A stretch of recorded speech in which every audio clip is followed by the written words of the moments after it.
আমার যখন টাকা ছিল না তখন অনেক চিন্তা করতাম যে আসলে কিভাবে একটা প্রতিষ্ঠিত হওয়া যায়, কিভাবে কি করব। অনেক টেনশন হতো যে কি করব, কিভাবে প্রতিষ্ঠিত হব, কিভাবে টাকা পয়সা আর্ন করব। একটা তো মানুষের জায়গা থাকতে হবে, সেখান থেকে টাকা আর্ন করবে সেরকম চেষ্টা করতে হবে, মানে চেষ্টা জায়গাটা থাকতে হবে। মানুষের শুধু তো টাকা না থাকলে তো কেউ চেষ্টা করতে পারবে না। তো আমারও এই রকম অবস্থা যে টাকা নাই, পয়সা নেই, কিছু নেই। আমি চেষ্টা করব কী দিয়ে, কিন্তু পরিশ্রম করার মতো এনার্জি আছে, তো পরিশ্রম করব এরকম এনার্জি আছে। কিন্তু আমি যে একটা জিনিস পালন করব এরকম মানে কেনার মতো সামর্থ্য ছিল না। তো অনেক চেষ্টা করার পরে অনেক দিন যায়, যখন ছাগল পালতাম, ছাগল পালন করার পরে এটা সংসারে এটা কাজে সব শেষ হয়ে যায়, তখন তার অন্য কিছু করা যায় না। তো তারপরে তো আল্লাহ যে কোনো দিক দিয়ে, যে কোনো সাইড দিয়ে আল্লাহর রহমতে আমাকে একটা গরু কেনার তৌফিক দান করছে আল্লাহ। আমারও যে ওই গরুটা একটা কিনছিলাম 1,80,000 টাকা দিয়ে কিনছিলাম, ও প্রেগনেন্ট অবস্থা ছিল।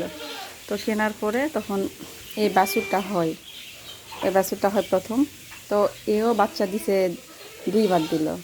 ওর বাচ্চা এটা, ওর বাচ্চা আর একটা আছে, বারান্দায় রাখা আছে। তারপরে একটা হলো, একটা হলো এইরকম, একটা। ওর মায়ের এতগুলো মানে বেশিরভাগ মা নানি খালারা এখানে আছে। তো আলহামদুলিল্লাহ একটা থেকে শুরু করে আমার মাশাআল্লাহ 8টা হয়ে গেছে। তো এরকম চেষ্টা ইচ্ছা সবার থাকতে হবে। চেষ্টা ইচ্ছা না থাকলে আসলে মানুষ সফল হতে পারবে না। তো আমার মতো এরকম চেষ্টা করেন, পরিশ্রম করেন, মানে আত্মবিশ্বাস তৈরি করেন যে আপনিও পরিশ্রম করতে পারেন বা করবেন, তখন আপনি ইনশাল্লাহ আপনার সব কিছুই হবে। এই হলো আমার পথ চলা।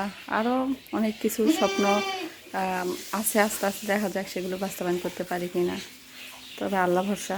তো আমি এখন এগুলো নিয়ে করছি, এখন হচ্ছে কেনা বেচা 3 মাস 6 মাস কেনা বেচা, যে গরুটা পালন করা যায় সেটা করব। যে 3 মাস পালন করে 6 মাস পালন করে, 3 মাস 6 মাস তো নয়, 3 মাস পালন করবো। 3 মাস পালন করে যেন বেচতে পারি, আমার ওখান থেকে একটা সংসার খরচের টাকা বের হবে। তো এরকম করার ইচ্ছা আছে, বাকিটা আল্লাহর ইচ্ছা। কারণ আমার জায়গা নাই, জায়গা করতে হবে, তারপরে আমার হচ্ছে গরু কিনতে হবে। অনেক অনেক ব্যাপার, অনেক সময়ের ব্যাপার, অনেক টাকা পয়সার ব্যাপার। তো বাকিটা আল্লাহর ইচ্ছা। আল্লাহ যদি আমাকে সাপোর্ট করে, আল্লাহ আমাকে সবসময় সাপোর্ট করে যাচ্ছে। আমি শূন্য হাতে শুরু করছি, শূন্য হাতে শুরু করে আজ এই পর্যন্ত আসছি। আল্লাহ ভরসা আর সবার দোয়া, সবার ভালোবাসা, ইনশাল্লাহ আরও সামনে এগাইতে পারবো।